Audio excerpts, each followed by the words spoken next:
Hello everyone, welcome to learning twist. तो यह class 7 social science का chapter number 4 new beginning cities and states. ठीक है, तो इसका जो पार्ट 1 है वो चैनल पर जा चुका है, लिंक आपको मिल जाएगा उसका डिस्क्रिप्शन बॉक्स में। तो आज हम इसका पार्ट 2 शुरू करेंगे, अर्ली डेमोक्रेटिक ट्रेडिशन। ये जो टॉपिक है ये अब आएगा अर्ली डेमोक्रेटिक ट्रेडिशंस। तो क्या हुआ था, इसमें जनपद और महाजनपद बनी थी। जैसे कि ईच जनपद हैड एन असेंबली और काउंसिल। हर जनपद में काउंसिल और एक असेंबली हुआ करती थी, कॉल्ड सभा और समिति, जिसको हम सभा बोलते थे। Where matters concerning the clan would be discussed. और जहाँ पर क्या होता है, समिति और सभा बनती थी, उसमें जो होते थे वो मैटर्स जो है डिस्कस किए जाते थे। समिति के मेंबर होते थे, कुछ मेंबर बनाए जाते थे, कुछ सभा के मेंबर्स होते थे, तो वो जो है मैटर डिस्कस करते थे। उसमें कुछ ऐसे पर्सन होते थे जो एल्डर पर्सन होते थे, बड़े लोग, उनको जो प्रधान वगैरह बना दिया जाता था। Remember from the chapter on India's culture roots that the word sabha and samiti first appear in the Vedas, जिसमें कि सभा और समिति जो सबसे पहले जो वर्ड है वो सबसे पहले वेदास में मिलता है। India's most ancient text. We may assume that most of the members were elders in the clan. हमने उसमें देखा था जिसमें उसमें जितने भी उनके जो मेंबर्स होते थे, जो बड़े बड़े मेंबर्स होते थे, वो एल्डर्स होते थे। The raja was not expected to rule independently और आर्बिट्रली। और जिसमें राजा होता था वो जो अपना जो शासन करता था वो इंडिपेंडेंटली नहीं कर सकता था। Okay, a good ruler was suppose to take the advice from those assemblies. तो जो राजा होता था, मोनार्कीज तो वहाँ पर चलती थी, लेकिन क्या था, राजा शासन करेगा, लेकिन शासन जब करेगा तो उसमें क्या, तो समिति की उसको सुनना होता था। वो कोई भी डिसीजन अपने ऊपर नहीं ले सकता था, इंडिपेंडेंट नहीं था वो, उसको असेंबली की मदद लेनी ही पड़ती थी, असेंबली की एडवाइस उसको लेनी पड़ती थी। Apart from the ministers and administration, उसको क्या होता था, उसको मिनिस्टर्स की सलाह लेनी होती थी, उसको एडमिनिस्ट्रेटर्स की सलाह लेनी ही होती थी। Indeed according to the some text, और कुछ टेक्स्ट में ये भी बताया गया है कि an incompetent ruler could be remove by the assembly. और कभी कभी क्या होता था, कोई जो शासक ऐसा होता था, इनकम्पिटेंट जो रूलर होता था, वो ऐसा भी हो सकता था जो असेंबली को हटा देता था, वो सिर्फ अपने ही उस पर डिसीजन लेता था। Of course while such mention are significant, it does not mean that this was an established law। तो इसका मतलब ये नहीं है कि ये कोई एक लॉ था कि भाई राजा ही ये सब करेगा, कि वो असेंबली को हटाएगा या फिर वो असेंबली की मानेगा। सब अपने अपने हिसाब से काम करते थे। Let us remember that the data we have for such remote period is complete.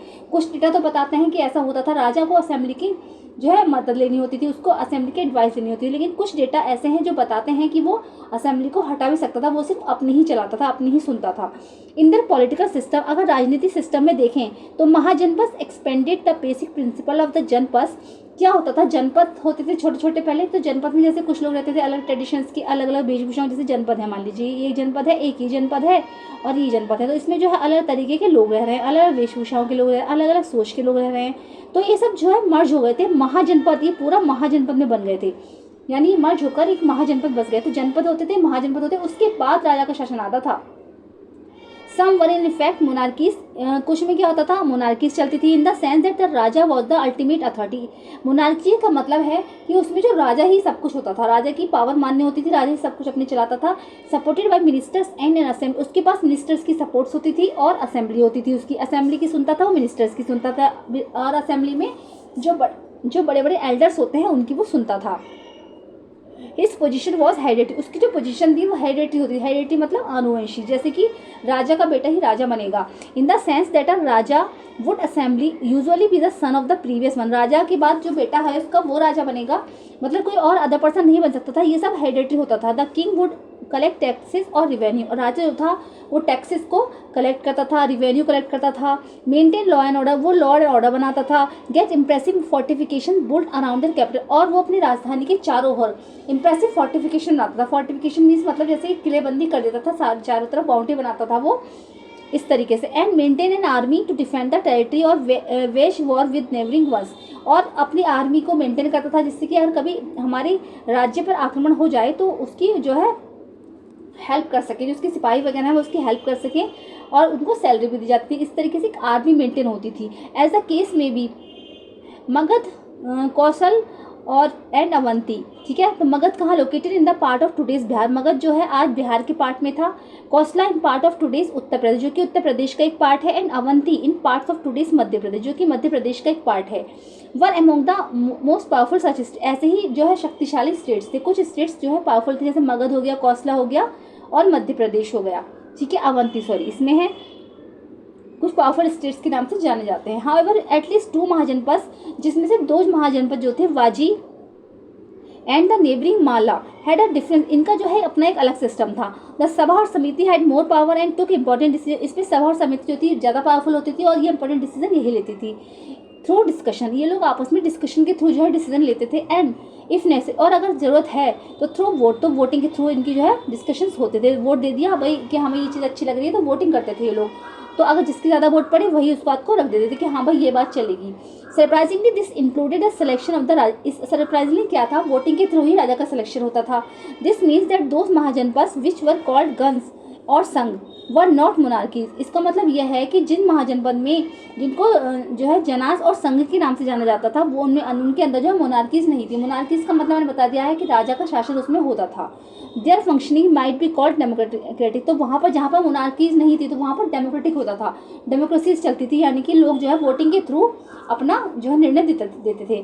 Since, जो कि आज भी चला आ रहा है, since members of the assembly were the ones to select the ruler and take major decision, इस तरीके से क्या होता था, असेंबली के जो मेंबर्स थे वो जो बड़े बड़े डिसीजन लेते थे और राजा को चुनते थे, राजा को बताते थे कि हाँ ऐसा होना है, तो उसके बाद जो डिसीजन फॉलो किए जाते थे। In fact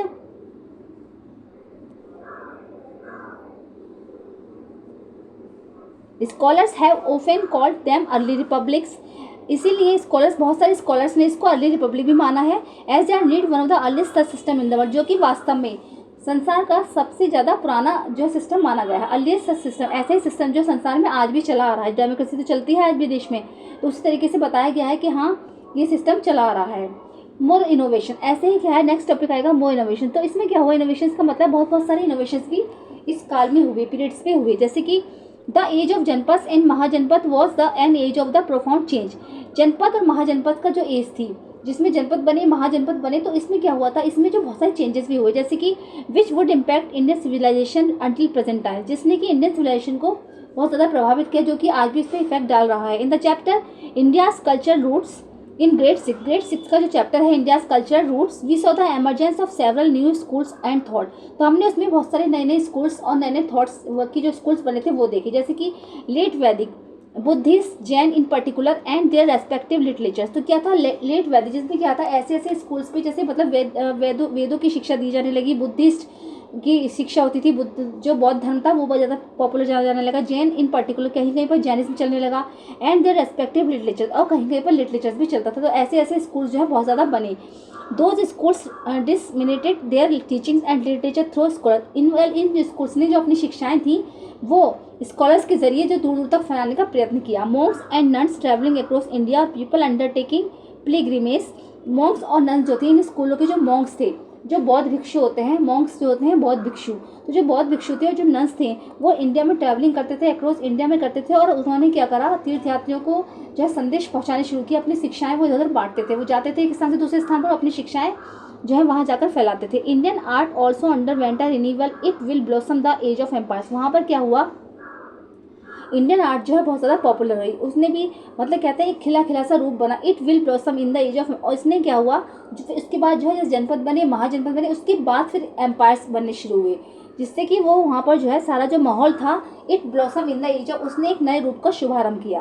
urbanisation does not happen without technology, urbanization जो होता है शहरीकरण, अर्बनाइजेशन मीन्स होता है शहरीकरण, शहरीकरण जो होता है वो बिना टेक्नोलॉजीज के नहीं हो सकता। Let us remember that the Harappan civilization mastered copper and bronze metallurgy, अगर हम याद करें तो हड़प्पन सिविलाइजेशन में जो है कॉपर और ब्रोंज मेटलर्जी की ज़्यादा मान्यता थी, मतलब कॉपर ब्रोंज के सिक्के भी चलते थे, वहाँ पर बहुत सारे जो है आविष्कार हुए, हथियार वगैरह बनते थे। Now in this second urbanization, लेकिन जब सेकंड अर्बनाइजेशन हुआ, a major shift in technology involve from metallurgy, तो एक बहुत बड़ा जो है चेंजेस आया, जिससे कि उसमें आयरन मेटलर्जी में, फर्स्ट अर्बनाइजेशन जब हुआ था तो उसमें क्या था, कॉपर ब्रोंज चला था, लेकिन सेकेंड अर्बनाइजेशन में आयरन को ज़्यादा महत्ता दी गई। In several regions of India the techniques of extracting and shaping iron were actually perfected from the early second millennium BC। इसमें क्या था, सेकेंड मिलेनियम में जो था उसमें जो है आयरन को ज़्यादा महत्ता दी जाने लगी, आयरन का अच्छे से यूज़ होता था, आयरन को few centuries for iron to become a part of, कुछ सेंचुरीज तक तो आयरन जो था एक डेली लाइफ का हिस्सा बना रहा। Okay, by the late second millennium BC iron tools had become widespread. क्या हुआ था, सेकेंड मिलेनियम के अंत तक जो आयरन के जितने भी टूल्स थे वो ज़्यादा जो है पॉपुलर माने जाने लगे, फैसिलिटिंग एग्रीकल्चर और ना बिगड़, इसी वजह से एग्रीकल्चर जो था, जो खेती थी वो बहुत बड़ी मात्रा में, बहुत बड़े पैमाने पर होने लगी। Iron also made better weapon, iron की मदद से क्या होता है, बहुत ज़्यादा जो है बेटर वीपन्स बनने लगे, बहुत ज़्यादा मतलब अच्छे पावरफुल हथियार बनाए जाने लगे। देन ब्रोंज, ब्रोंज की अपेक्षा लाइटर होते थे और ये शार्पर, ये बहुत ज़्यादा तेज भी होते थे। जैसे कि फावड़ा हो गया, स्वॉर्ड्स हो गया, स्पेयर्स हो गया, एरोज हो गया, तीर वगैरह होते थे, फावड़ा, कुल्हाड़ी, शील्ड्स, इस तरीके से सारे हथियार जो थे वो आयरन के ही बनने लगे। As it happens there is some evidence of warfare between neighbouring mahajanapada, और ऐसे भी कुछ एविडेंस मिलते हैं जिससे पता चलता है कि कुछ महाजनपद में तो वॉर भी होती थी, जो वॉर के टाइम पे ये हथियार जो है, टूल्स जो थे वो यूज़ किए जाते थे, आयरन से बने टूल्स। हाउ फ्रीक्वेंट और how intense it was, of course it's impossible to tell, कितने ज़्यादा ही पॉपुलर थे, कितने ज़्यादा ही शक्तिशाली थे, कितने ज़्यादा लाइटर थे और बहुत ज़्यादा शार्प थे, ये तो बताना जो है इम्पॉसिबल है। सच मिलिट्री कैंपेनिंग, ऐसे जो बहुत सारी मिलिट्री कैंपेनिंग होती थी, but occasionally alliance to gave rise to new kingdoms and empires which we will turn to later in the journey। इसने क्या हुआ था, इसने नए नए राज्य और नए नए एम्पायर्स को बढ़ावा दिया, जो कि हम आगे क्लासेस में पढ़ेंगे। Another innovation was the first use of coins in India, दूसरा जो इनोवेशन हुआ था वो हुआ था भारत में सबसे पहले कॉइन्स का यूज़ किया गया। Made necessary bye growing trade, जो कि ट्रेड के लिए बहुत ज़्यादा ज़रूरी हो गया, क्योंकि लोग एक स्थान से दूसरे स्थान पर जाते थे, व्यापार करते थे और अपने जो, जैसे मान लीजिए वो दूसरे देश में गए हैं तो वहाँ की करेंसी यूज़ करते थे और जो अपने देश की करेंसी उनको देते थे और वहाँ की वो यूज़ चेंज कर लेते थे आपस में, इस तरीके से एक्सचेंज होने लगा, करेंसी यूज़ की जाने लगी। तो सबसे पहले कॉइन्स का यूज़ किया गया ट्रेड के रूप में। Very soon coins were exchange across different regions and even with other parts of the world, बहुत जल्दी क्या होता है, कॉइन्स जो थे वो डिफरेंट रीजन्स में जाकर, डिफरेंट कंट्रीज़ में जाकर जो है यूज़ करने लगे। जैसे मान लीजिए अगर हम इंडिया में हैं तो हम यही वाले कॉइन्स चला सकते हैं, लेकिन अगर हम विदेश में गए हैं तो वहाँ पर जाकर क्या होगा, हम अपने देश की करेंसी दे देंगे और वहाँ से उनकी करेंसी लेकर उसको यूज़ कर लेंगे, तो जो है एक्सचेंज बहुत ज़्यादा होने लगा।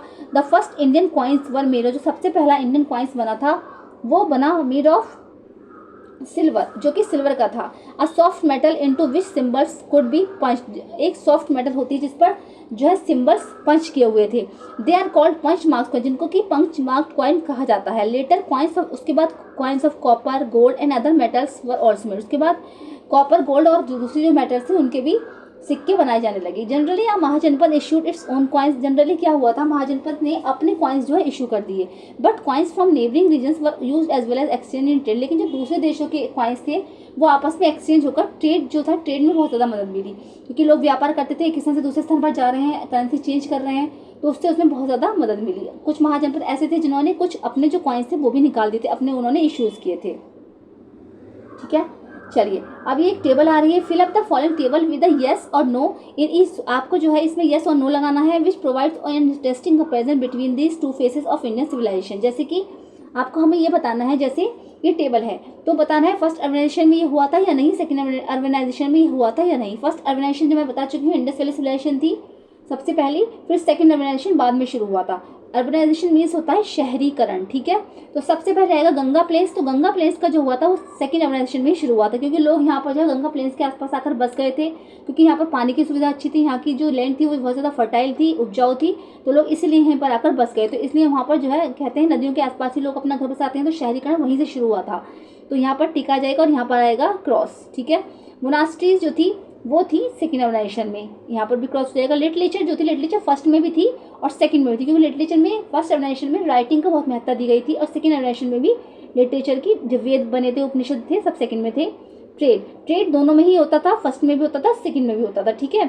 वॉरफेयर, वॉरफेयर जो था क्योंकि फर्स्ट अर्बनाइजेशन में इतनी लड़ाई झगड़े का माहौल नहीं था, वहाँ एक दूसरे से लोग नहीं लड़ते थे उस टाइम पर, तो ये क्रॉस आ जाएगा। सेकंड अर्बनाइजेशन में बहुत ज़्यादा युद्ध वगैरह होते थे। कॉपर और ब्रॉन्ज जो था वो दोनों में ही था, फर्स्ट अर्बनाइजेशन में भी था और सेकंड में भी था, ठीक है। लेकिन जो आयरन टूल, आयरन का जो यूज़ हुआ था वो फर्स्ट में नहीं आयरन आई थी, क्योंकि आयरन आई थी सेकंड अर्बनाइजेशन में, तो आयरन का जो यूज़ हुआ था वो हुआ था सेकंड अर्बनाइजेशन में, तो यहाँ पर आ जाएगा टिक, ठीक है। चलिए अब नेक्स्ट टॉपिक आएगा हमारा द वर्ना जाति सिस्टम। जो जाति सिस्टम होता है वो क्या है, ठीक है, इसको हम कवर करेंगे नेक्स्ट वीडियो में। तो ये वीडियो कैसी लगी जरूर बताइएगा, पसंद आई तो उसको लाइक करिए, चैनल में फर्स्ट टाइम विजिट करें तो प्लीज़ सब्सक्राइब करिए, साथ में बेल आइकन भी प्रेस करिए। मिलते हैं नेक्स्ट वीडियो में, थैंक यू सो मच।